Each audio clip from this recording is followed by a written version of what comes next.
London town.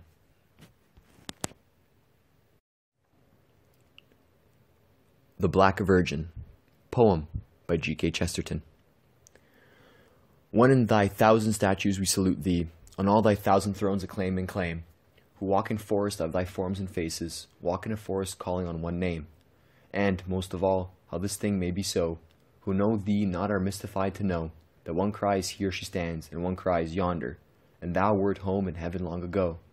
Burned deep in Bethlehem, in the golden shadows, ride above Rome upon the horns of stone, from low Lancastrian or South Saxon shelters, watch through dark years the dower that was shine own. Ghost of our land, white lady of Walsingham, shall they not live that call upon thy name, if an old song on a wild wind be blowing, crying of the holy country whence they came? Root deep in Chartres, the roses blown of glass, burning above thee in the high Vitrailles, on Cornish crags take for salute of swords. O'er peacocks sees the far salute of sails, gloomy in bronze or gay in painted wood. A great doll given when the child is good, save that she gave the child who gave the doll, in whom all dolls are dreams of motherhood. I have found thee like a little shepherdess, gay with green ribbons, and passed on to find Michael called angel, Hugh the mother of God, like one who fills a mountain with a mind, molten in silver or gold, or garbed in blue, or garbed in red, where the inner robe burns through, of the king's daughter glorious within, chains shine unchanging light with every hue. Cloth with the sun or standing on the moon, crowned with the stars or single, a morning star, sunlight and moonlight are thy luminous shadows, starlight and twilight thy refractions are. Lights and half-lights, and all lights turn about thee, but thou we days can neither see nor doubt thee. Something remains, nor can men live without it, nor can men find it bearable without thee. There runs a dark thread through the tapestries, that time was woven with all the tints of time, something not evil but grotesque and groping, something not clear, not final, not sublime, quaint as dim pattern of primal plant or tree, or fish the legless elfins of the sea, yet rare as they shine image in ebony, being most strange in its simplicity. Rare as the rushing of the wild black swans, the Roman saw, or rocks remote and grim, where through black clouds the black sheep runs accursed, and through black clouds the shepherd follows him. By the black oak of the eon-buried grove, by the black gems of the miner's treasure trove, monsters and freaks and fallen stars and sunken, most holy dark cover our uncaught love. From shine-high rock look down on Africa, the living darkness of devouring green, the loathsome smell of life unquenchable, look on low brows and blinking eyes between, on the dark heart where the white folk find no place, on the dark bodies of an antic race, on all that fear thy light and love thy shadow, turn thou the mercy of thy midnight face. This also is in thy spectrum, this dark ray, beyond the deepening purples of thy lent, darker than violet vestment, dark and secret. Clot of old night, yet cloud of heaven sent, as the black moon of some divine eclipse, as the black sun of the apocalypse, as the black flower that blessed Odysseus back from witchcraft, and he saw again the ships. In all thy thousand images we salute thee, claim and acclaim on all thy thousand thrones, hewn out of multicolored rocks and risen, stained with stored up sunsets in all tones. If in all tones and shades the shade I feel came from the black cathedrals of Castile, climbing these flat black stones of Catalonia, to thy most merciful face of night I kneel.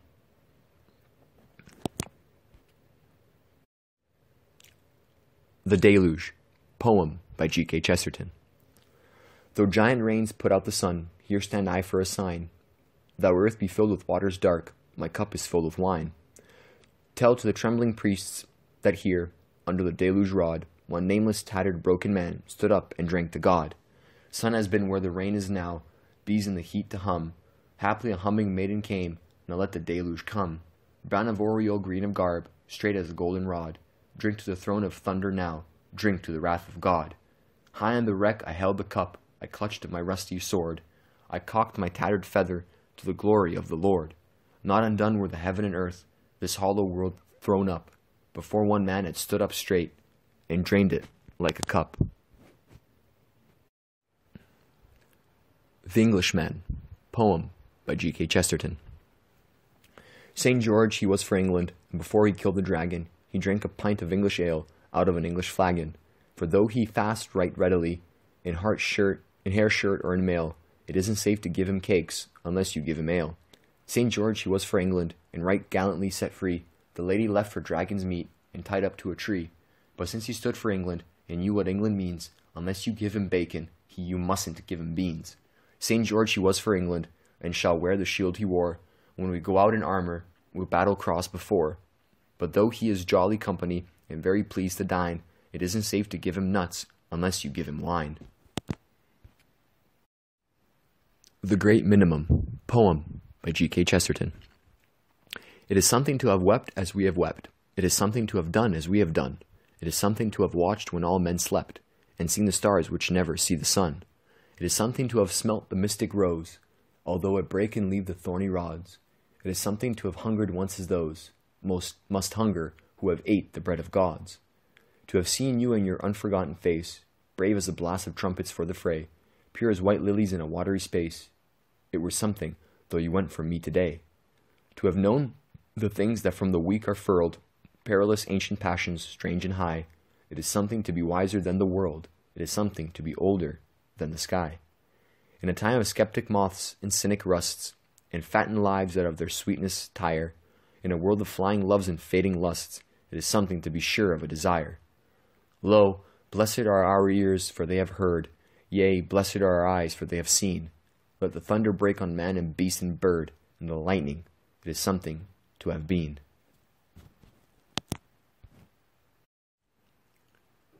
The Higher Unity, poem, by G.K. Chesterton. The Reverend Isaiah Bunter has disappeared into the interior of the Solomon Islands, and it is feared that he may have been devoured by the natives, as there has been a considerable revival of religious customs among the Polynesians. A real paragraph from a real paper, only the names altered. It was Isaiah Bunter who sailed to the world's end and spread religion in a way that he did not intend.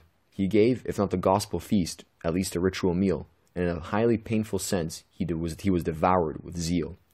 And who are we, as Henson says, that we should close the door, and should not evangelicals all jump at shedding gore? And many a man will melt in man, becoming one, not two, when smacks across the startled earth the kiss of Kikuyu. When man is the Turk and the atheist, Essene, Erastian, and Whig, and the thug and the Druze and the Catholic, and the crew of the captain's gig. The Holy of Holies, poem, by G.K. Chesterton.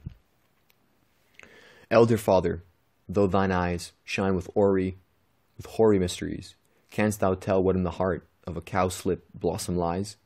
Small in all lives that be, secret as the deepest sea, stands a little house of seeds, like an elfin's granary. Speller of the stones and weeds, skilled in nature's crafts and creeds, tell me what is in the heart of the smallest of the seeds. God Almighty, and with him, cherubim and seraphim, filling all eternity, Adonai Elohim.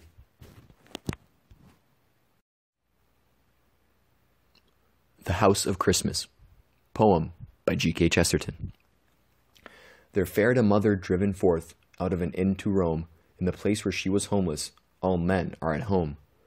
The crazy stable close at hand, with shaking timber and shifting stand, grew a stronger thing to abide and stand than the square stones of Rome. For men are homesick in their homes, and strangers under the sun, and they lay on their heads in a foreign land whenever the day is done. Here we have battle and blazing eyes, and chance and honor and high surprise, but our homes are under miraculous skies, where the Yule tale was begun. A child in a foul stable, where the beasts feed and foam, only where he was homeless are you and I at home.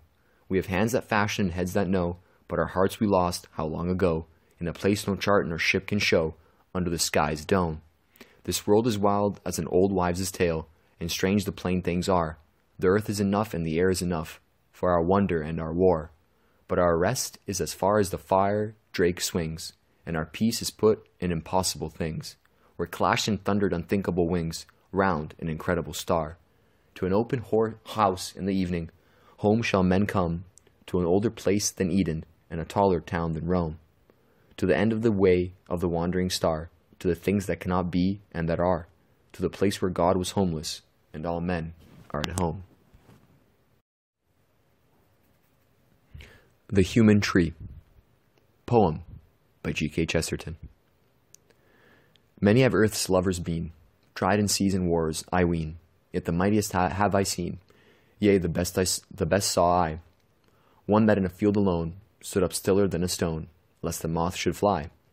Birds had nested in his hair, On his shoon were mosses rare. Insect empires flourished there, worms and ancient wars. But his eyes burned like a glass, hearing a great sea of grass roar towards the stars. From them to the human tree rose a cry continually, Thou art still our Father, we fain would have thee nod. Make the skies as blood below thee. Though thou slay us, we shall know thee. Answer us, O God. Show thine ancient fame and thunder, split the stillness once asunder, lest we whisper, lest we wonder, art thou there at all? But I saw him there alone, standing stiller than a stone, lest the moth should fall. The Last Hero, poem by G.K. Chesterton. The wind blew out from Bergen from the dawning to the day. There was a wreck of trees and fall of towers a score of miles away. And drifted like a livid leaf I go before its tide, spewed out of house and stable, beggared of flag and bride. The heavens are bowed about my head, shouting like seraph wars, with rains that might put out the sun and clean the sky of stars. Rains like the fall of ruined seas from secret worlds above, the roaring of the rains of God, none but the lonely love. Feast in my hall, O foeman, and eat and drink and drain. You never loved the sun in heaven, as I have loved the rain. The chance of battle changes, so may all battle be. I stole my lady bride from them, they stole her back from me. I rent her from her red-roofed hall, I rode and saw arise, more lovely than the living flowers, the hatred in her eyes. She never loved me, never bent, never was less divine. The sunset never loved me, the wind was never mine. Was it all nothing that she stood imperial in duress? Silence itself made softer with the sweeping of her dress. O you who drain the cup of life, O you who wear the crown, you never loved a woman's smile as I have loved her frown. The wind blew out from Bergen to the dawning of the day. They ride and run with 50 spears to break and bar my way. I shall not die alone, alone, but kin to all the powers, as merry as the ancient sun, and fighting like the flowers. How white their steel, how bright their eyes, how love each laughing knave. Cry nigh and bid him welcome to the banquet of the brave. Yea, I will bless them as they bend and love them where they lie, when on their skulls the sword I swing falls shattering from the sky. The hour when death is like a light and blood is like a rose. You never loved your friends, my friends, as I shall love my foes. Know you what earth shall lose tonight, what rich uncounted loans, what heavy gold of tales untold you bury with my bones. My loves in deep, dim meadows, my ships that rode at ease, ruffling the purple plumage of strange and secret seas. To see this fair earth, as it is to me alone was given, the blow that breaks my brow to tonight shall break the dome of heaven. The skies I saw, the trees I saw, after no eyes shall see. Tonight I die the death of God, the stars shall die with me. One sound shall sunder all the spears and break the trumpet's breath. You never laugh in all your life, as I shall laugh in death. The Latest School, poem by G.K. Chesterton. See the flying French depart, like the bees of Bonaparte, swarming up with the most venomous vitality, over Baden and Bavaria, and Brighton. Sorry, ignore that last poem, I already did it. Going to the next one. The Logical Vegetarian, poem by G.K. Chesterton. Why shouldn't I have a purely vegetarian drink? Why shouldn't I take vegetables in their highest form, so to speak? The modest vegetarians ought to stick to wine or beer, plain vegetable drinks, instead of filling their goblets with the blood of bulls and elephants, as all conventional meat eaters do, I suppose. Quote by Dalroy. You will find me drinking rum like a sailor in a slum. You will find me drinking beer like a Bavarian. You will find me drinking gin in the lowest kind of inn, because I am a rigid vegetarian. So I cleared the inn of wine, and I tried to climb the sign, and I tried to hail the constable as Marion. But he said I couldn't speak, and he bowled me to the beak, because I was a happy vegetarian. Oh, I know a Dr. Gluck, and his nose it had a hook, and his attitudes were anything but Aryan, so I gave him all the pork that I had upon a fork, because I am myself a vegetarian. I am silent in the club, I am silent in the pub, I am silent on a bally peak in Darien, for I stuff away for life, shoving peas in with a knife, because I am a rigid vegetarian. No more the milk of cows shall pollute my private house than the milk of the wild Mars of the barbarian. I will stick to port and sherry, for they are so very, very, so very, very, very vegetarian. The Myth of Arthur, poem by G.K. Chesterton. O learned man who never learned to learn, save to deduce, by timid steps and small, from towering smoke that fire can never burn, and from tall tales that men were never tall. Say, have you thought what manner of man it is of whom men say, he could strike giants down? Or what strong memories over time's abyss bore up the pomp of Camelot and the crown? And why one banner all the background fills, beyond the pageants of so many spears? And by what witchery in the western hills a throne stands empty for 1,000 years? Who hold unheeding this immense impact, immortal story for immortal sin, lest human fable touch historic fact, chase myths like moths, and fight them with a pin. Take comfort, rest, there needs not this ado, you shall not be a myth, I promise you. The New Freethinker, poem by G.K. Chesterton. John Grubby, who was short and stout, and troubled with religious doubt, refused about the age of 3 to sit upon the curate's knee. For so the eternal strife must rage between the spirit of the age and dogma, which, as is well known, does simply hate to be outgrown. Grubby, the young idea that shoots, outgrew the ages like old boots, while still, to all appearance, small, would have no miracles at all. And just before the age of 10, firmly refused free will to men. The altars reeled, the heavens shook, just as he read off in the book.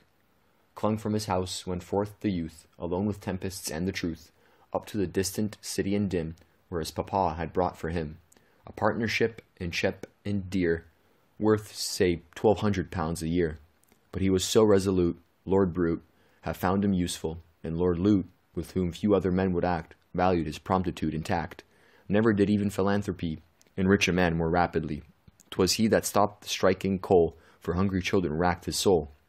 To end their misery there and then, he filled the minds with China men, sat in the house that broke the kings, and voted for all sorts of things, and rose from under sec to sec, with scarce a murmur or a check. Some grumbled, growlers who gave less than generous worship to success.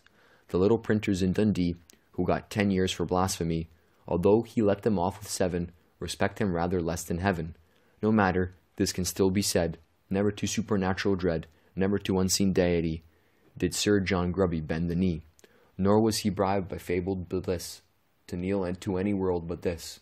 The curate lives in Camden Town, his lap still empty of renown, and still across the waste of years, John Grubby in the House of Peers faces the curate proud and free, and never sits upon his knee.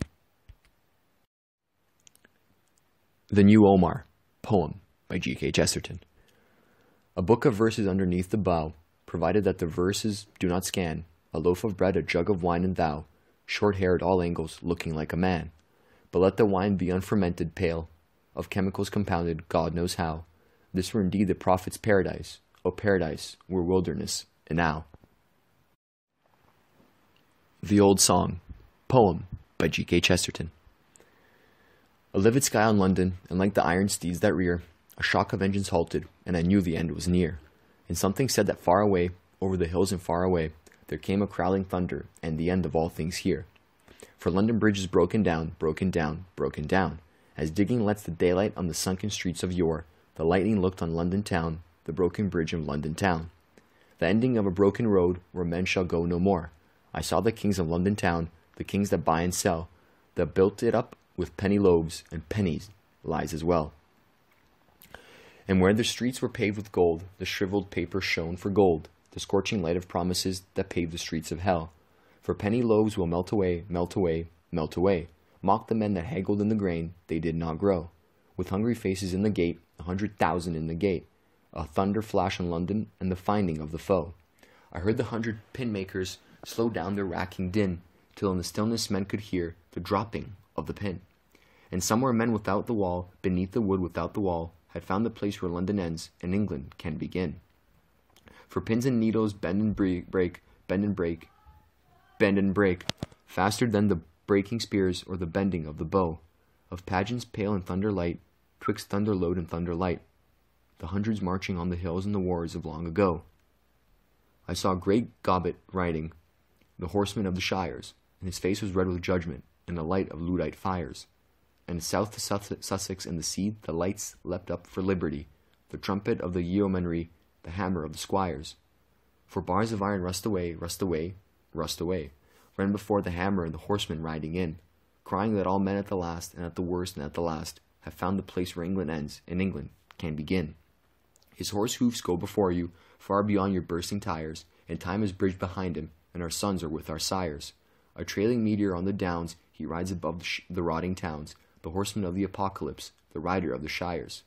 For London Bridge is broken down, broken down, broken down, below the horn of Huntington, from Scotland to the sea. Only flash of thunderlight, a flying dream of thunderlight, had shone under the shattered sky, a people that were free. The Road to Roundabout, poem by G.K. Chesterton. Some say that Guy of Warwick, the man that killed the cow, and brake the mighty boar alive beyond the bridge at Slough, went up against the loathly worm that wasted all the downs, and so the roads they twist and squirm, if I may be allowed the term, from the writhing of the stricken worm that died in 7 towns. I see no scientific proof that this idea is sound, and I should say they wound about to find the town of Roundabout, the merry town of Roundabout, that makes the world go round. Some say that Robin Goodfellow, whose lantern lights the meads, to steal a phrase Sir Walter Scott in heaven no longer needs. Such dance around the trysting place the moonstruck lover leads, which superstition I should scout. There is more faith in honest doubt, as Tennyson had pointed out, than in those nasty creeds. But peace and righteousness St. John in Roundabout can kiss, and since that's all that's found about the pleasant town of Roundabout, the roads they simply bound about to find out where it is. Some say that when Sir Lancelot went forth to find the Grail, grey Merlin wrinkled up the roads for hope that he would fail. All roads lead back to Lyonesse and Camelot in the Vale.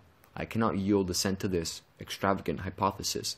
The plain, shrewd Briton will dismiss such rumours, Daily Mail. But in the streets of Roundabout are no such factions found, or theories to expound about, or roll upon the ground about, in the happy town of Roundabout that makes the world go round. The Secret People, poem by G.K. Chesterton. Smile at us, pay us, pass us, but do not quite forget, for we are the people of England that never have spoken yet. There is many a fat farmer that drinks less cheerfully. There is many a free French peasant who is richer and sadder than we. There are no folk in the whole world so helpless or so wise. There is hunger in our bellies, there is laughter in our eyes. You laugh at us and love us, both mugs and eyes are wet. Only you do not know us, for we have not spoken yet. The fine French kings came over in a flutter of flags and dames. We liked their smiles and battles, but we never could say their names. The blood ran red to Bosworth, and the high French lords went down. There was naught but a naked people under a naked crown. And the eyes of the king's servants turned terribly every way, and the gold of the king's servants rose higher every day. They burnt the homes of the shaven men that had been quaint and kind, till there was no bed in a monk's house, nor food that man could find. The inns of God were no man paid, that were the wall of the weak. The king's servants ate them all, and still we did not speak. And the face of the king's servants grew greater than the king. He tricked them, and they trapped him, and stood around him in a ring. The new grave lords closed around him that had eaten the abbey's fruits, and the men of the new religion with their Bibles in their boots. We saw their shoulders moving to menace or discuss, and some were pure and some were vile, but none took heed of us. We saw the king as they killed him, and his face was proud and pale, and a few men talked of freedom, while England talked of ale. A war that we understood not came over the world and woke Americans, Frenchmen, Irish, but we knew not the things they spoke. They talked about rights and nature and peace and the people's reign. And the squires our masters bade us fight and scorned us never again. Weak if we be forever, could none condemn us then. Men called us serfs and drudges, men knew that we were men. In foam and flame at Trafalgar, on Albuera plains, we did and died like lions to keep ourselves in chains. We lay in living ruins, firing and fearing not the strange fierce face of the Frenchman who knew for what they fought. And the man who seemed to be more than a man we strained against and broke, and we broke our own rights with him, and we never spoke. Our patch of glory ended, we never heard guns again, but the squire seemed struck in the saddle, he was foolish, as if in pain. He leaned on a staggering lawyer, he clutched a cringing Jew, he was stricken, it may be, after all, he was stricken at Waterloo. Or perhaps the shades of the shaven men, whose spoil is in his house, came back in shining shapes at last, to spoil his last carouse. We only know the last sad squires rode slowly towards the sea, and a new people takes the land, and still it is not we. They have given us into the hand of newly unhappy lords, lords without anger or honor, who dare not carry their swords. They fight by shuffling papers, they have bright dead alien eyes, they look at our labor and laughter as a tired man looks at flies, and the load of their loveless pity is worse than the ancient wrongs. Their doors are shut in the evening, and they know no songs. We hear men speaking for us of new laws strong and sweet, yet is there no man speaketh as we speak in the street. It may be we shall rise the last as Frenchman rose the first. Our wrath come after Russia's wrath, and our wrath be the worst.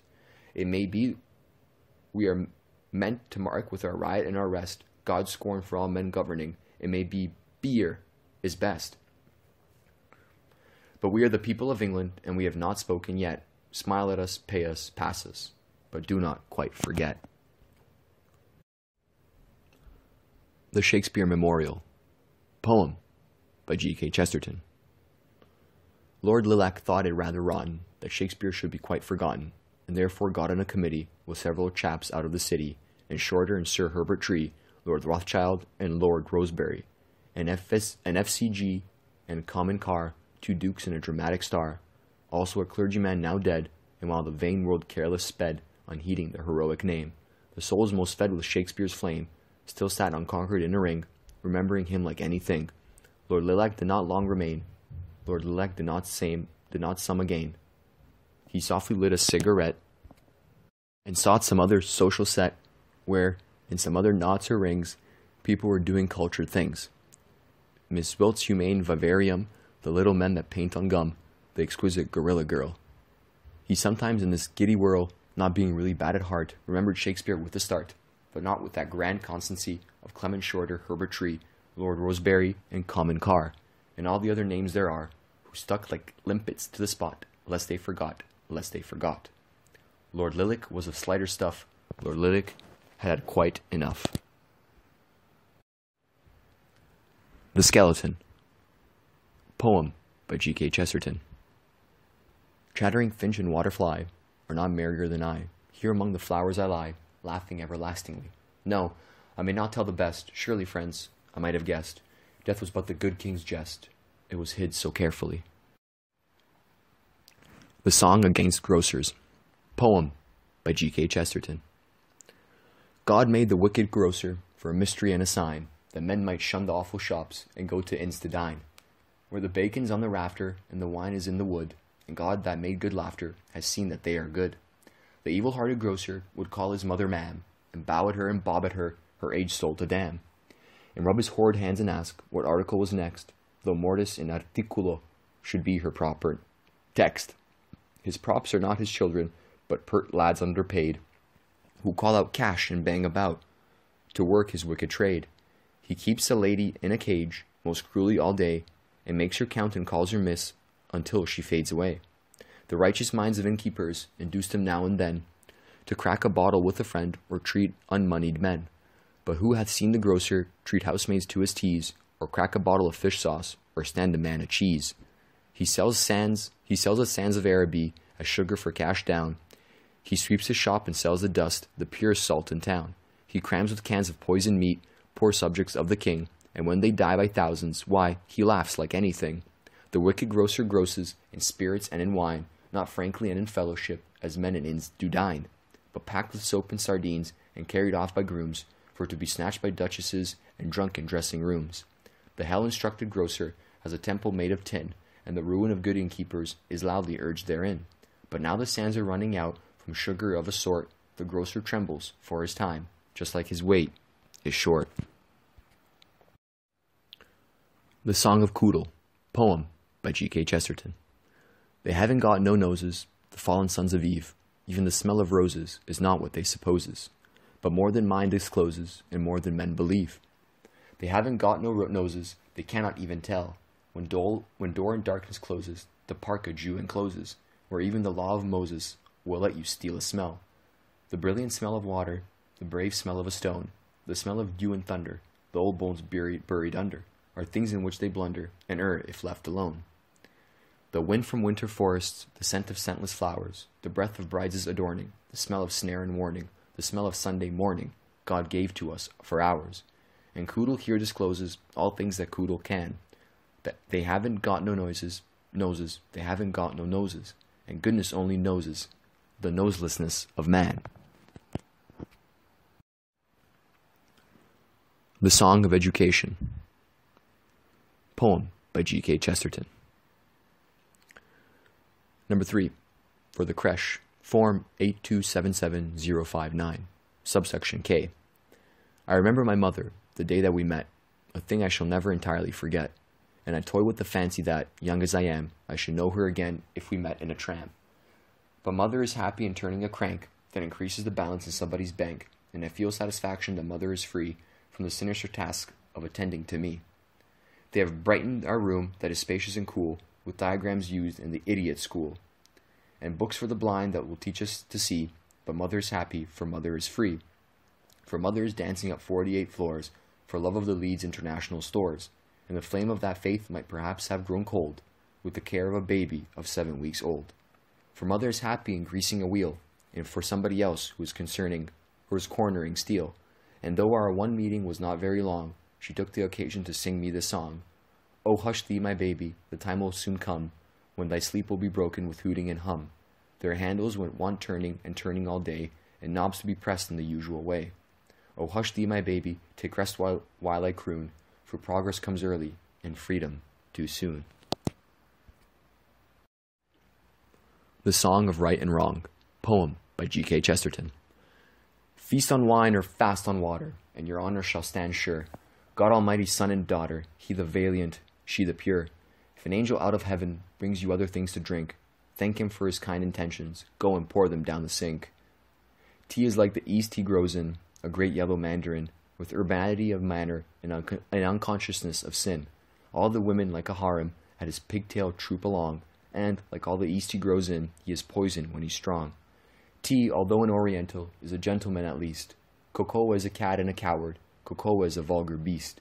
Cocoa is a dull, disloyal, lying, crawling cat and clown, and may very well be grateful to the fool that takes him down. As for all the windy waters, they were rained like tempests down, when good drink had been dishonored by the tipplers of the town. When red wine had brought red ruin, and the death dance of our times, heaven sent us soda water as a torment for our crimes. The Song of the Oak, poem by G.K. Chesterton. The Druids waved their golden knives and danced around the oak, when they had sacrificed a man, but though the learned search and scan, no single modern person can entirely see the joke. But though they cut the throats of men, they cut not down the tree, and from the blood of the sapling spring of oak woods yet to be. But Ivywood, Lord Ivywood, he rots the tree as ivy would, he clings and crawls as ivy would about the sacred tree. King Charles he fled from Worcester fight, and hid him in the oak. In convent schools no man of tact would trace and praise his every act, or argue that he was in fact a strict and sainted bloke. But not by him the sacred woods have lost their fancies free, and though he was extremely big, he did not break the tree. But Ivywood, Lord Ivywood, he breaks a tree as ivy would, and eats the woods as ivy would, between us and the sea. Great Collingwood walked down the glade, and flung the acorns free, that oaks might still be in the grove, as oaken as the beams above, when the great lover's sailor's love was kissed by death at sea. But though for him the oak trees fell to build the oaken ships, the woodmen worshipped what he smote, and honored even the chips. But Ivywood, Lord Ivywood, he hates the tree as ivy would, as a dragon of the ivy wood, that has us in his grips. The Song of the Strange Ascetic, poem by G.K. Chesterton.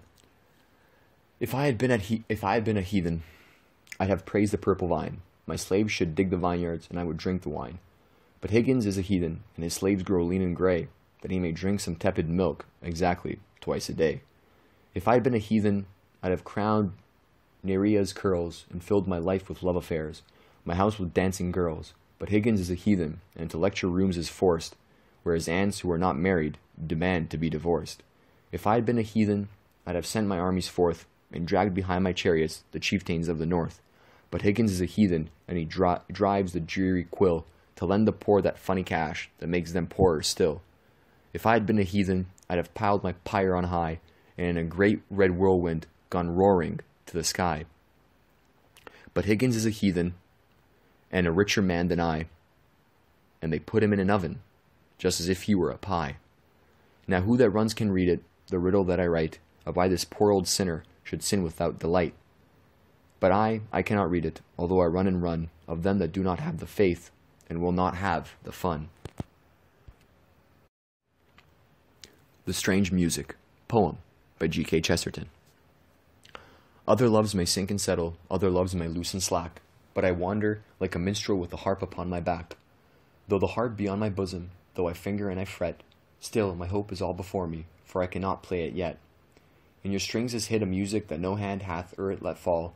In your soul is sealed a pleasure that you have not known at all. Pleasure subtle as your spirit, strange and slender as your frame, fiercer than the pain that folds you, softer than your sorrow's name. Not as mine, my soul's anointed, not as mine the rude and light. Easy mirth of many faces, swaggering pride of song and fight. Something stranger, something sweeter, something waiting for you afar, secret as your stricken senses, magic as your sorrows are.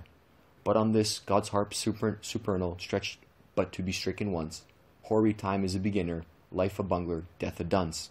But I will not fear to match them, no, by God, I will not fear. I will learn you, I will play you, and the stars stand still to hear.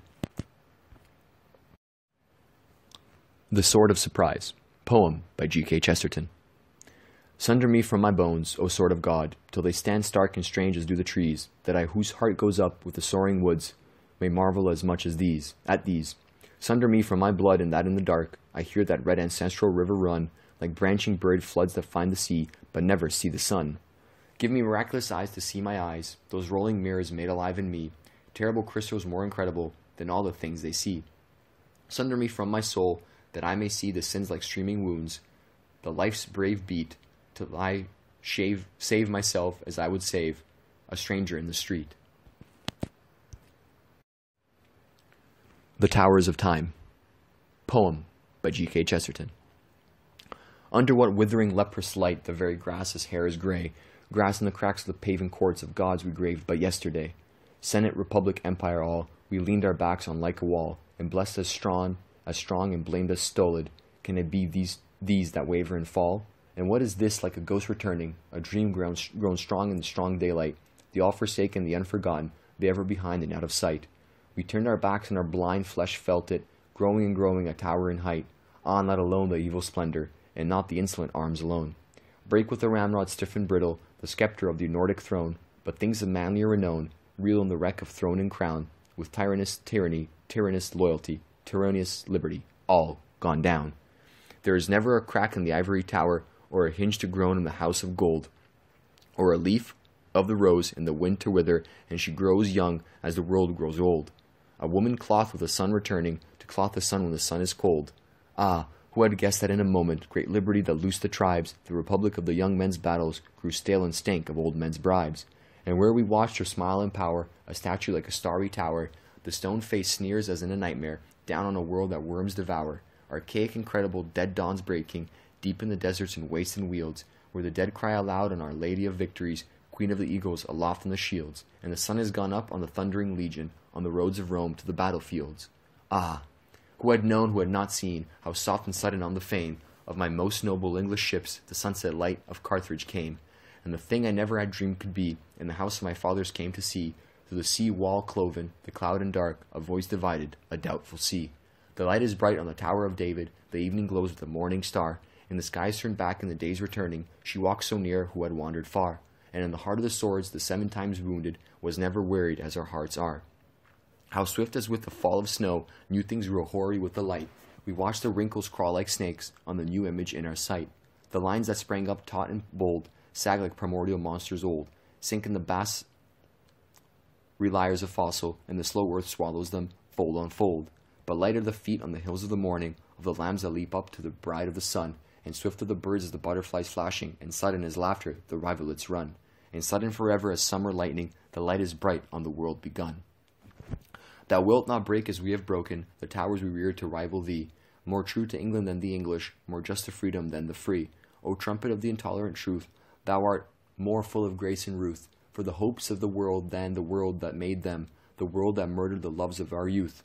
Thou art more kind to our dreams, our mother, than the wise that wove us the dreams for shade. God if more good to the gods that mocked him, than men are good to the gods they made. Tenderer with toys than a boy ground brutal, breaking the puppets with which he played. What are the flowers the garden guards not, and how but here should dreams return, and how on hearths made cold with ruin, the wide wind-scattered ashes burn? What is the home of the heart set free, and where is the nesting of liberty? And where from the world shall the world take shelter, and man be matter, and not with thee? Wisdom is set in her throne of thunder, the mirror of justice blinds the day. Where are the towers that are not of the city, trophies and trumpetings, where are they? Where over the maze of the world we're turning, the byways bend to the King's highway. The Unpardonable Sin. Poem by G.K. Chesterton. I do not cry, beloved, neither curse. Silence and strength, these two are at least, are good. He gave me sun and start and aught he could, but not a woman's love, for that is hers. He sealed her heart from sage and questioner, yea, with 7 seals as he has sealed the grave, and if she give it to a drunken slave, the day of judgment shall not challenge her. Only this much, if one deserving well, touching your thin young hands and making suit, feel not himself a crawling thing, a brute, buried and bricked in a forgotten hell. Prophet and poet be he oversawed, prince among angels in the highest place. God help me, I will smite him on the face, before the glory of the face of God. The Wife of Flanders. Poem by G.K. Chesterton. Low and brown barns, thatched and repatched and tattered, where I had 7 sons until today. A little hill of hay your spur has scattered. This is not Paris, you have lost your way. You, staring at your sword to find it brittle, surprised at the surprise that was your plan, who, shaking and breaking barriers not a little, find never more the death door of Sedan. Must I for more than carnage call you claimant, paying you a penny for each son you slay? Man, the whole globe in gold were no repayment for what you have lost, and how shall I repay? What is the price of that red spark that caught me from a kind farm that never had a name? What is the price of that dead man they brought me, for other dead men do not look the same? How should I pay for one poor grave and steeple, whereon you shattered what you shall not know? How should I pay you, miserable people? How should I pay you everything you owe? Unhappy, can I give you back your honor? Thou I forgave, would any man forget? While all the great green land has trampled on her, the treason and terror of the night we met. Not any more in vengeance or in pardon, an old wife bargains for a bean that's hers. You had no word to break, no heart to harden, ride on and prosper, you have lost your spurs. The World State, by poem by G.K. Chesterton. Oh, how I love humanity, with love so pure and Pringlish, and how I hate the horrid French, who never will be English. An international idea, the largest and the clearest, is welding all the nations now, except the one that's nearest. This compromise has long been known, the scheme of partial pardons, in ethical societies and small suburban gardens. The villas and the chapels where I learned with little labor the way to love my fellow man and hate my next door neighbor. To Belloc. Poem by G.K. Chesterton. For every tiny town or place, God made the stars especially, babies to look up with owlish face and see them tangled in a tree. You saw a moon from Sussex Downs, a Sussex moon untravelled still. I saw a moon that was the town's, the largest lamp on Campden Hill. Yeah, heaven is everywhere at home, the big blue cap that always fits, and so it is, be calm they come, to goal at last my wandering wits. So is it with the heroic thing, this shall not end for the world's end, and thou, the sullen engines swing. Be you not much afraid, my friend. This did not end by Nelson's urn, where an immortal England sits, nor where your tall young men in turn drank death like wine in Austerlitz. And when the pendants bade us mark what cold mechanic happenings must come, our souls set in the dark, be like, but there are likelier things. Likelier across these flats afar, these sulky levels smooth and free, the drums shall crash a waltz of war, and death shall dance with liberty. Likelier the barricade shall blare, slaughter below and smoke above, and death and hate and hell declare that men have found a thing to love. Far from your sunny upland set, I saw the dream, the streets I trod, the lit straight streets shot out and met, the starry streets that point to God. This legend of an epic hour, a child I dreamed, and dream it still, under the great grey water tower that strikes the stars on Campden Hill. You whom the king saluted, who refused not the one great pleasure of ignoble days, fame without name and glory without gossip, whom no biographer befouls with praise, who said of you defeated, in the darkness, the dugout where the limelight never comes, nor the big drum of Barnum's show can shatter that vibrant stillness after all the drums. Though the time comes when every Yankee circus can use our soldiers for its sandwich men, when those that pay the piper call the tune, you will not dance, you will not move again. You will not march for fatty Arbuckle, though he have yet a favorable press, tender as San Francisco to St. Francis, or all the angels of Los Angeles. They shall not storm the last unfallen fortress, the lonely castle where uncowed and free dwells the unknown and undefeated warrior that did alone defeat publicity. Variations of an Air. Poem by G.K. Chesterton. Old King Cole was a merry old soul, and a merry old soul was he. He called for his pipe, and he called for his bowl, and he called for his fiddlers three. After Lord Tennyson. Cole, that unwearied prince of Colchester, growing more gay with age and with long days, deeper in laughter and desire of life, as that Virginian climber on our walls, flamed scarlet with the fading of the year, called for his wassail and that other weed, Virginian also from the western woods, where English relay checked the boast of Spain, and lighting joy with joy, and piling up pleasure as crown for pleasure, bade me bring, those three, the minstrels whose emblazoned coats shone with the oyster shells of Colchester, and these three played, and playing grew more fain, of mirth and music till the heathen came, and the king slept beside the northern sea. After W.B. Yeats. Of an old king in a story, from the grey sea folk I have heard, whose heart was no more broken than the wings of a bird. As soon as the moon was silver, and the thin stars began, he took his pipe and his tankard, like an old peasant man, and three tall shadows were with him, and came at his command, and he played before him forever the fiddles of fairyland. And he died in the young summer of the world's desire, before our hearts were broken like sticks in a fire. After Walt Whitman. Me clairvoyant, me conscious of you, old camarado, needing no telescope, lorgnette, field glass, opera glass, myopic, pinonez, me piercing 2,000 years with eye naked and not ashamed, the crown cannot hide you from me. Musty old feudal heraldic trappings cannot hide you from me. I perceive that you drink. I am drinking with you. I am as drunk as you are. I see you are inhaling tobacco, puffing, smoking, spitting. I do not object to your spitting. You prophetic of American largeness. You anticipating the broad masculine manners of these states. I see in you also there are movements, tremors, tears, desire for the melodious. I salute your three violinists, endlessly making vibrations. Rigid, relentless, capable of going on forever. They play my accompaniment, but I shall take no notice of any accompaniment. I myself am a complete orchestra. So long. Who Goes Home? Poem by G.K. Chesterton. In the city set upon slime and loam, they cry in their parliament, who goes home? And there comes no answer in arch or dome, for none in the city of graves go home. Yet these shall perish and understand, for God has pity on this great land. Men that are men again, who goes home? Tocsin and trumpeter, who goes home? For there is blood on the field and blood on the foam, and blood on the body when man goes home. And a voice valedictory, who is for victory? Who is for liberty? Who goes home? Wine and Water. Poem by G.K. Chesterton. Old Noah, he had an ostrich farm, and fowls on the largest scale. He ate his egg with a ladle and an egg cup big as a pail. And the soup he took was elephant soup, and fish he took was whale. But they were all small to the cellar he took when he set out to sail. And Noah he often said to his wife when he sat down to dine, I don't care where the water goes, if it doesn't get into the wine. The cataract of the cliff of heaven fell blinding off the brink, as if it would smash the stars away as sods go down a sink. The seven heavens came roaring down for the throats of hell to drink, and Noah he cocked his eye and said, It looks like rain, I think. The water has drowned the Matterhorn as deep as a men-dip mine, but I don't care where the water goes if it doesn't get into the wine. But Noah he sinned, and we have sinned, on tipsy feet we trod, till a great big black teetotaler was sent to us for a rod. And you can't get wine at a PSA or chapel or Eisteddfod fod, for the curse of water has come again because of the wrath of God. And water is on the bishop's board and the higher thinker's shrine, but I don't care where the water goes if it doesn't get into the wine. The Mystery. Poem by G.K. Chesterton. If sunset clouds could grow on trees, it would but match the Mayan flower, and skies be underneath the seas, no topsy-turvier than a shower. If mountains rose on wings to wander, they were no wilder than a cloud. Yet all my praises mean as slander, mean as these mean words spoken aloud.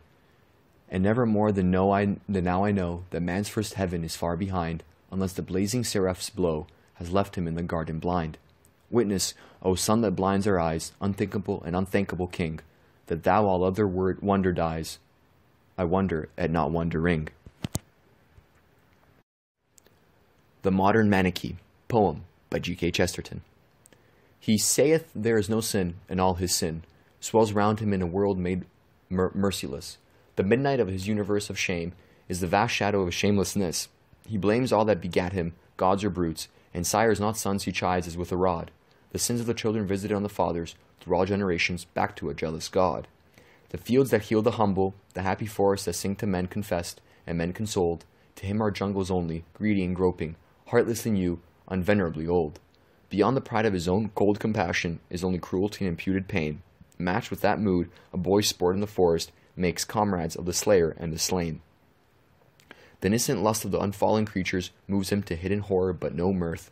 Misplaced morality rots in the roots unconscious, his stifled conscience stinks through the green earth. The green things thrust like horrible huge snails, horns green and gross, each lifting a leering eye, he scarce can call a flower, it lolls obscene, its organs gaping to the sneering sky. Dark with that dusk, the old red god of gardens, still pagan but not merry any more, stirs up the dull adulteries of the dust, blind, frustrate, hopeless, hollow at the core. The plants are brutes tied with green rope and roaring, their terrible dark loves from tree to tree. He shrinks as from a shaft, if by him singing, a gilded pimp and pander, goes the bee. He saith, I have no sin, I cast the stone, and throws his little pebble at the shrine, casts sin and stone away against the house, whose health has turned earth's waters into wine. The venom of that repudiated guilt poisons the sea and every natural flood, as once a wavering tyrant washed his hands, and touching, turned the water black with blood. A Christmas Carol, poem by G.K. Chesterton. The Christ child lay on Mary's lap, his hair was like a light. Oh, weary, weary were the world, but here is all right. The Christ child lay on Mary's breast, his hair was like a star. Oh, stern and cunning are the kings, but here the true hearts are. The Christ child lay on Mary's heart, his hair was like a fire. Oh, weary, weary is the world, but here the world's desire. The Christ child stood on Mary's knee, his hair was like a crown, and all the flowers looked up at him, and all the stars looked down. A Christmas Carol poem. Number 1. The shepherds went their hasty way, and found the lowly stable shed, where the Virgin Mother lay, and now they checked their eager tread, for to the babe that at her bosom clung, a mother's song the Virgin Mother sung. Number 2. They told her how a glorious light, streaming from a heavenly throng, around them shone, suspending night, while sweeter than a mother's song, blessed angels heralded the Saviour's birth, glory to God on high, and peace on earth. Number 3. She listened to the tale divine, and closer still the babe she pressed, and while she cried, the babe is mine, the milk rushed faster to her breast. Joy rose within her, like a summer's morn. Peace, peace on earth, the Prince of Peace is born. Number 4. Thou mother of the Prince of Peace, poor simple and of low estate, that strife should vanish, battle cease, oh why should this thy soul elate? Sweet music's loudest note, the poet's story, didst thou ne'er love to hear of fame and glory? Number 5.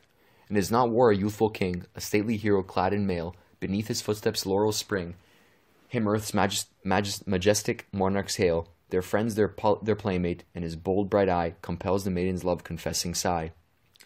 Number 6. Tell this in some more courtly scene, to maids and youths in robes of state, I am a woman poor and mean, and wherefore is my soul elate? Or as a ruffian all with guilt defiled, that from the aged father's tears his child. Number 7. A murderous fiend, by fiends adored, he kills the sire and starves the son, the husband kills and from her board, steals all his widow's toil had won, plunders God's world of beauty, rends away all safety from the night, all comfort from the day. Number 8. Then wisely is my soul elate, that strife should vanish, battle cease. I am poor and of low estate, the mother of the Prince of Peace. Joy rises in me like a summer's morn, peace, peace on earth, the Prince of Peace is born. The Wise Men, poem by G.K. Chesterton. Step softly under snow or rain, to find the place where men can pray. The way is all very plain, that we may lose the way. Oh, we have learned to peer and pore on tortured puzzles from our youth. We know all the labyrinth lore, we are the 3 wise men of yore, and we know all things but truth. We have gone round and round the hill, and lost the wood among the trees, and learnt long names for every ill, and served the maid gods, naming still, the Furies, the Eumenides. The gods of violence took the veil of vision and philosophy, the serpent that brought all men bale. He bites his own accursed tail, and calls himself Eternity. Go humbly, it has sailed and snowed, with voices low and lanterns lit, so very simple is the road, that we may stray from it. The Lord grows terrible and white, and blinding white the breaking day. We walk bewildered in the light, for something is too large for sight, and something much too plain to say. The child that was worlds begun, we need but walk a little way, we need but see a latch undone. The child that played with moon and sun is playing with a little hay. The house from which the heavens are fed, the old strange house that is our own, where trick of words are never said, and mercy is as plain as bread, and honor is as hard as stone. Go humbly, humble are the skies, and low and large and fierce a star, so very near the manger lies, that we may travel far. Hark! Laughter like a lion wakes, to roar to the resounding plain, and the whole heaven shouts and shakes, for God himself is born again, and we are little children walking through the snow and rain. The Ballad of St Barbara. Poem by G.K. Chesterton. St Barbara is the patron saint of gunners and those in danger of sudden death. When the long grey lines came flooding upon Paris in the plain, we stood and drank of the last free air we never could taste again. They had led us back from the lost battle, to halt we knew not where, and stilled us, and our gaping guns were dumb with our despair. The grey tribes flowed forever from the infinite lifeless lands, and a Norman to a Breton spoke, his chin upon his hands. There was an end to Ilium, and an end came to Rome, and a man plays on a painted stage in the land that he calls home.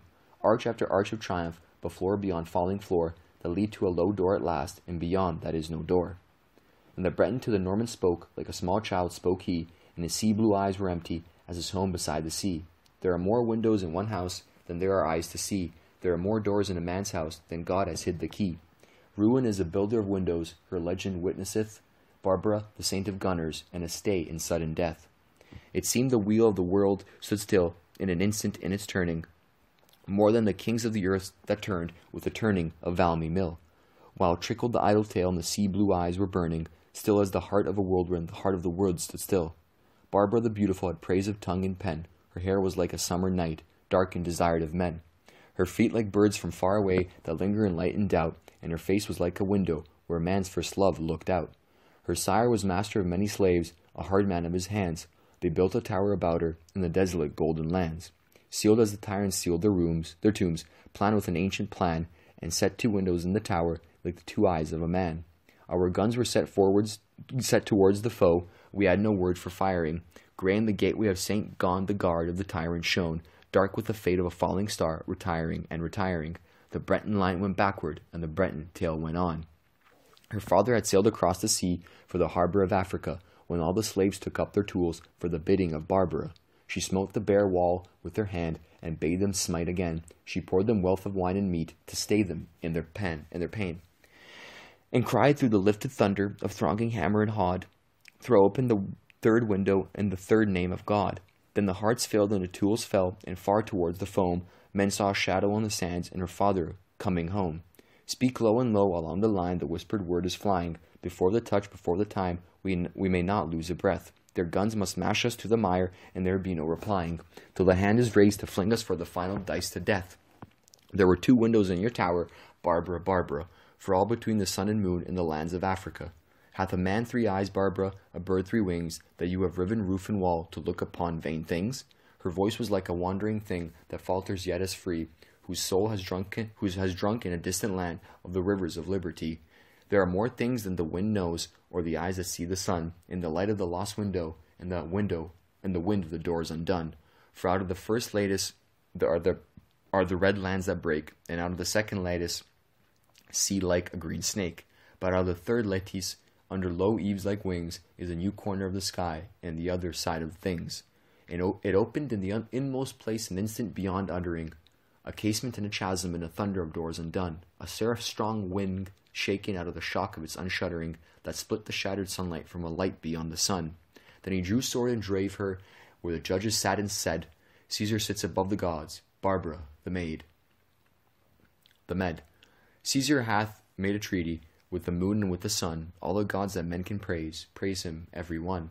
There is peace with the anointed of the scarlet oils of Bel, with the fish god where the whirlpool is a winding stair to hell, with the pathless pyramids of slime where the mitred negro lifts to his black cherub in the cloud abominable gifts, with the leprous silver cities where the dumb priests dance and nod, but not with the 3 windows and the last name of God. They are firing, we are falling, and the red skies rend and shiver us. Barbara, Barbara, we may not lose a breath, but at the bursting doors of doom, and in the dark deliver us, who loosened the last window on the son of sudden death.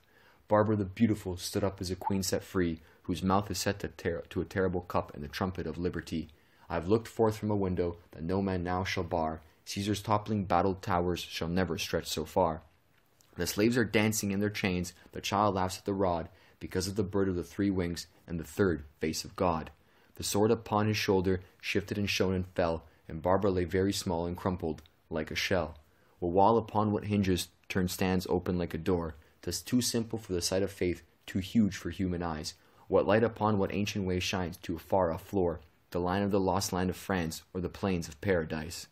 Caesar smiled above the gods, his lip of stone was curled, his iron armies wound like chains, round and round the world.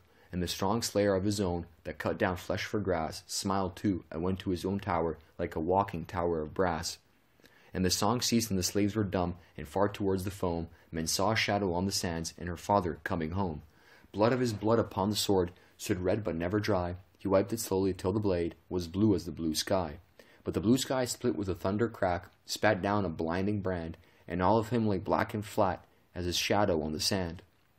The touch in the tornado, all our guns give tongue together. St. Barbara for the gunnery and God defend the right. They are stopped and gapped and battered as we blast away the weather, building window upon window to Our Lady of the Light. For the light is come on liberty, her foes are falling, falling. They are reeling, they are running, as the shameful years have run. She has risen for all the humble, she has heard the conquered calling. St. Barbara of the gunners, with her hand upon the gun. They are burst asunder in the midst, that eat of their own flatteries, whose lip is curled toward her as his barbered hair is curled. Blast of the beauty of sudden death, St. Barbara of the batteries, that blow the new white window in the wall of all the world. For the hand is raised behind us, and the bolt smites hard, through the rending of the doorways, through the death gap of the guard. For the cry of the three colors is enconned and beyond. The guard is flung for carry-on in the graveyard of St. Gond. Through Mondemont and out of it, through Morin, Marsh and on, with earthquake of salutation, the impossible thing is gone.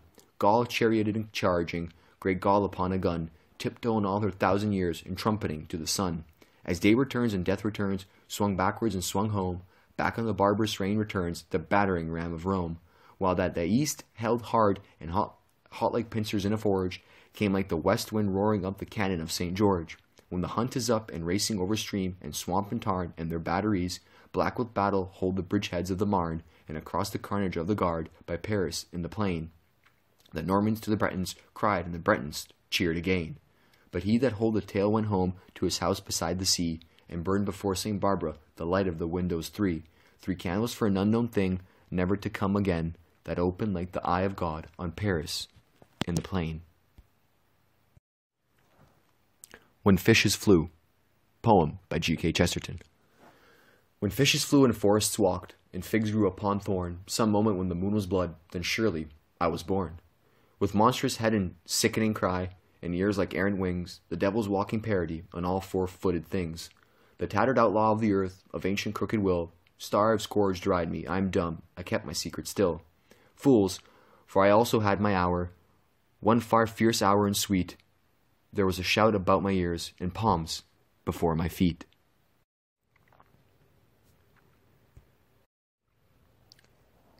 The New Fiction, poem by G.K. Chesterton. Leave them alone, we seem to hear Mr. Galsworthy say of his young people, from a review by Mr. Bettany. Little Blue Fitz has lost his wits, and doesn't know where to find them. Leave them alone, and they'll come home, and leave their tails behind them. The remarkable tales with remarkable sails, and bonnets and bees in disorder, for the bonnets we view are exceedingly blue, and decidedly over the border. This is the sort of book we like. Poem by G.K. Chesterton. This is the sort of book we like, for you and I are very small, with pictures stuck in anyhow, and hardly any words at all. You will not understand a word, of all the words including mine.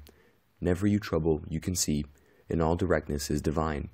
Stand up and keep your childlessness, read all the pedants' creeds and strictures, but don't believe in anything that can't be told in colored pictures. The Song of Elf, poem by G.K. Chesterton. Blue-eyed was Elf the minstrel, with womanish hair and ring, yet heavy was his hand on sword, though light upon the string. And as he stirred the strings of the harp, to notes but 4 or 5, the heart of each man moved in him, like a babe buried alive. And they felt the land of the folk songs, spread southward of the Dane, and they heard the good Rhine flowing, in the heart of all Alamain. They felt the land of the folk songs, where the gifts hang on the tree, where the girls give ale at morning, and the tears come easily. the mighty people woman-like that have pleasure in their pain, as he sang of Balder beautiful, whom the heavens loved in vain, as he sang of Balder beautiful, whom the heavens could not save, till the world was like a sea of tears, and every soul a wave. There is always a thing forgotten when all the world goes well, a thing forgotten as long ago, when the gods forgot the mistletoe, and soundless as an arrow of snow, the arrow of anguish fell. The thing on the blind side of the heart, on the wrong side of the door, the green plant groweth, menacing, almighty lovers in the spring, there is always a forgotten thing, and love is not secure. Tribute to Gladstone, poem by G.K. Chesterton. Lift up your heads in life, in death, God knoweth his head was high. Quit we the coward's broken breath, who watched a strong man die. If ye must say no more his peer, cometh, the flag is furled, stand not too near him, lest we hear that slander on the world. The good green earth he loved and trod, is still, with many a scar, writ in the chronicles of God, a giant bearing star. He fell, but Britain's banner swings, above his sunken crown, Black Death shall have his toil of kings, before the cross goes down. O young ones of a darker day, in art's swan colors clad, whose very love and hate are grey, whose very sin is sad, pass on, one agony long drawn, was merrier than your mirth, when hand in hand came death and dawn, and spring was on the earth. The Horrible History of Jones, poem by G.K. Chesterton. Jones had a dog. It had a chain, not often worn, not causing pain. But, as the IKL had passed, their unleashed cousins act at last, inspectors took the chain away. Whereat the canine barked hooray, at which, of course, the SPU, whose nervous motorist's bill was through, were forced to give the dog in charge for being audibly at large. None, you will say, were now annoyed, save happily Jones. The yard was void. But something being in the lees about alarms to aid the police, the USU annexed the yard for having no sufficient guard. Now, if there is one condition the CCP are strong upon, it is that every house one buys must have a yard for exercise. So Jones's tenant was unfit. His state of health was proof of it. 2 doctors of the TTUs told him his legs from long disuse were atrophied, and saying so, from step to higher step we go, till everything is new and true. They cut his legs off and withdrew. You know that ETST's views are stronger than the TTU's, and soon, as one may say, took wing. The arms, though not the man, I sing. To him sitting limbless there was more than the KK could bear. In mercy silence with all speed, the mouth there are no hands to feed. What cruel sentimentalist, O Jones, would doom thee to exist? Clinging to selfish selfhood yet? Weak one, such reasoning might upset the Pump Act and the accumulation of all constructive legislation. Let us construct you up a bit. The head fell off when it was hit. Then words did rise in honest doubt, and 4 commissioners sat about, whether the slash that left him dead cut off his body or his head. An author in the Isle of Wight observed with unconcealed delight a land of just and old renown, where freedom slowly broadened down from precedent to precedent, and this, I think, was what he meant.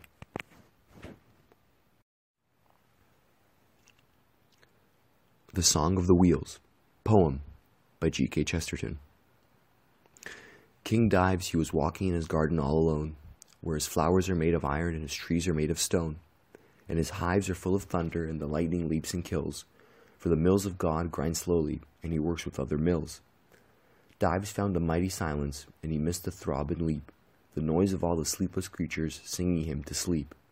And he said, a screw has fallen, or a bolt has slipped aside, some little thing has shifted, and the little things replied, call upon the wheels, master, call upon the wheels.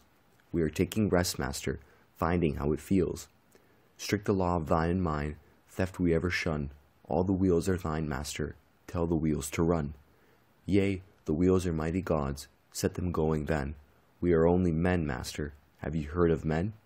Oh, they live on earth like fishes, and a gasp is all their breath. God for empty honors only gave them death, and scorn of death. And you walk the worms for carpet, and you tread a stone that squeals. Only God that made them worms did not make them wheels. Man shall shut his heart against you, and you shall not find the spring. Man who wills the thing he wants not, the intolerable thing. Once he likes his empty belly better than your empty head. Earth and heaven are dumb before him, he is stronger than the dead. Call upon the wheels, master, call upon the wheels. Steel is beneath your hand, stone beneath your heels. Steel will never laugh aloud, hearing what we heard. Stone will never break its heart, mad with hope deferred. Men of tact that arbitrate, slow reform that heals. Save the stinking grease, master, save it for the wheels. King dives in the garden, we have naught to give or hold. Even while the baby came alive, the rotten sticks were sold. The savage knows a cavern, and the peasants keep a plot. Of all the things that men have had, lo, we have them not. Not a scrap of earth where ants could lay their eggs, only this poor lump of earth that walks about on legs. Only this poor wandering mansion, only these two walking trees. Only hands and hearts and stomachs, what have you to do with these? You have engines big and burnished, tall beyond our fathers' ken. Why should you make peace in traffic with such feeble folk as men? Call upon the wheels, master, call upon the wheels. They are deaf to get demagogues, deaf to crude appeals. Are our hands our own, master? How the doctors doubt. Are our legs our own, master? Wheels can run without. Prove the points are delicate, they will understand. All the wheels are loyal. See how they still stand? King Dives, he was walking in his garden in the sun. He shook his hand at heaven, and he called the wheels to run. And the eyes of him were hateful eyes, the lips of him were curled. And he called upon his Father that is Lord below the world. Sitting in the gate of treason, in the gate of broken seals, bend and bind them, bend and bind them, bend and bind them into wheels. Then once more in all my garden, there may swing and sound and sweep the noise of all the sleepless things that sing the soul to sleep. Call upon the wheels, master, call upon the wheels. Weary grow the holidays when you miss the meals. Through the gate of treason, through the gate within, cometh fear and greed of fame, cometh deadly sin. If a man grow faint, master, take him he kneels. Take him, break him, rend him, end him, roll him, crush him with the wheels.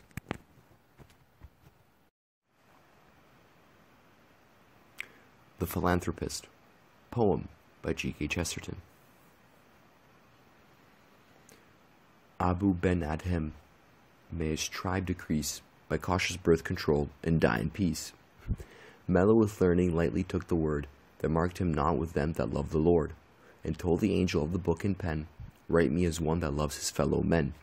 For them alone I labor, to reclaim the ragged roaming Bedouin, and to tame. To ordered service, to uproot their vine, we mock the prophet, being mad with wine. Let daylight through their tents and through their lives, number their camels, even count their wives. Plot out the desert into streets and squares, and count it a more fruitful work than theirs, who lift a vain and visionary love to your vague Allah in the skies above. Gently replied the angel of the pen, labor in peace and love your fellow men, and love not God, since men alone are dear. Only fear God, for you have cause to fear. The Praise of Dust, poem by G.K. Chesterton. What a vile dust, the preacher said. Methought the whole world woke. The dead stone lived beneath my foot, and my whole body spoke. You, that play tyrant to the dust, and stamp its wrinkled face, this patient star that flings you not far into homeless space. Come down out of your dusty shrine, the living dust to see, the flowers that are at your sermon's end, stand blazing silently. Rich white and blood-red blossom, stones, lichens, like fire and crust, a gleam of blue, a glare of gold, the vision of the dust. Pass them all by, till, as you come, where at a city's edge, under a tree, I know it well, under a lattice sledge, the sunshine falls on one brown head, you too, O cold of clay, eater of stones, may haply hear the trumpets of that day, when God to all his paladins by his own splendor swore, to make a fairer face than heaven, of dust and nothing more. To Saint Michael in Time of Peace, poem by G.K. Chesterton. Michael, Michael, Michael of the morning, Michael of the army of the Lord, stiffen thou the hand upon the still sword, Michael, folded and shut upon the sheathed sword, Michael, under the fullness of the white robes falling, gird us with the secret of the sword. When the world cracked because of a sneer in heaven, leaving out for all time a scar upon the sky, thou didst rise up against the horror in the highest, dragging down the highest that looked down on the most high, rending from the seventh heaven the hell of exaltation, down the seven heavens till the dark seas burn. Though that in thunder threwest down the dragon, knowest in what silence the serpent can return. Down through the universe the vast night falling, Michael, Michael, Michael of the morning. Far down the universe the deep calms calling, Michael, Michael, Michael of the sword. Bid us not forget in the baths of all forgetfulness, in the sigh long drawn from the frenzy and the fretfulness, in the huge holy sempiternal silence, in the beginning was the Word. When from the depths of dying God astounded, angels and devils to do all but die, seeing him fallen where thou couldst not follow, seeing him mounted where thou couldst not fly. And on the hilt thou hast halted all thy legions, waiting the tetelestai and the acclaim, swords that salute him dead and everlasting, God beyond God and greater than his name. Remind us and over us the cold thoughts creeping, Michael, Michael, Michael of the battle cry, round us and under us the thronged world sleeping, Michael, Michael, Michael of the charge. Guard us the word, the trysting and the trusting, edge upon the honor and the blade in rusting, fine as the hair and tauter than the heartstring, ready as when it rang upon the targe. He that giveth peace unto us, not as the world giveth, he that giveth law unto us, not as the scribes, shall he be softened for the softening of the cities, patient in usury, delicate in bribes. They that come to quiet us, saying the sword is broken, break man with famine, fetter than with gold, sell them as sheep, and he shall know the selling, for he was more than murdered, he was sold. Michael, Michael, Michael of the mustering, Michael of the marching on the mountains of the Lord, marshal the world and purge of rot and riot, rule through the world till all the world be quiet, only establish when the world is broken. What is unbroken is the word.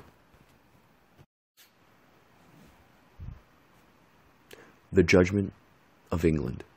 Poem by G.K. Chesterton. Ill fares the land, to hastening ills a prey, where wealth accumulates and men decay. So rang of old the noble voice in vain, or were the last peasants wandering on the plain. Doom has reversed the riddle and the rhyme, while sinks the commerce reared upon that crime. The thriftless towns litter with lives undone, to whom our madness left no joy but one. An irony that glares like judgment day, sees men accumulate and wealth decay. A Ballad of Theatricals. Poem by G.K. Chesterton.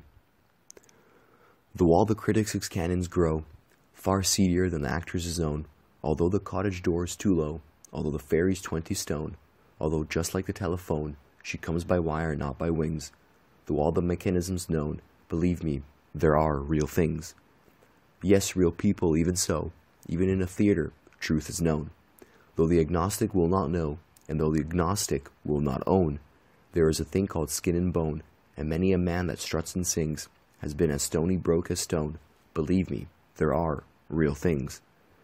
There is an hour when all men go, an hour when man is all alone, when idle minstrels in a row went down with all the bugles blown, when brass and hymn and drum went down in death's throat with thunderings. Ah, though the unreal things have grown, believe me, there are real things. Envoy. Prince, though your hair is not your own, and half your face held on by strings, and if you sat, you'd smash your throne, believe me, there are real things. A broad-minded bishop rebukes the verminous St. Francis. Poem by G.K. Chesterton. If Brother Francis pardoned Brother Flea, there still seems need of such strange charity, seeing he is, for all his gay goodwill, bitten by funny little creatures still. A Ballad of Abbreviations. Poem by G.K. Chesterton. The American's a hustler, for he says so, and surely the American must know. He will prove to you with figures why it pays so, beginning with his boyhood long ago. When the slow maturing anecdote is ripest, he'll dictate it like a board of trade report, and because he has no time to call a typist, he calls your stenographer for short. He is never known to loiter or malinger. He rushes for he knows he has a date. He is always on the spot and full of ginger, he is invariably late. When he guesses that it's getting even later, his vocabulary is vehement and swift, and he yells for what he calls the elevator, a slang abbreviation for a lift. Then nothing can be nattier or nicer for those who like a light and rapid style than to trifle with the work of Mr. Dreiser as it comes along in wagons by the mile. He has taught us what a swift selective art meant by description of his dinners and all that, and his dwelling, which he says is an apartment, because he cannot stop to say a flat. We may whisper of his wild precipitation, that its speed in rather longer than a span, but there really is a definite occasion when he does not use his longest word he can.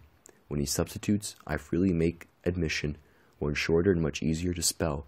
If you ask him what he thinks of prohibition, he may tell you quite succinctly, it is hell.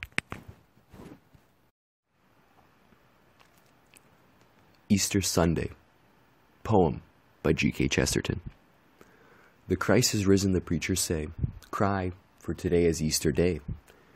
Yeah, if the dead might rise, then he might rise for one thing verily. He has not heard the mouths that moved, the faint and fallen that he loved, the wheels that rack, the lips that rave. Stern is God's guard about the grave. Peace for the priests in gold array, peace for today is Easter Day. The bannered pomp, the pontiff's wise, great God, methinks he might arise, might break for once from death's eclipse, to smite these liars on the lips.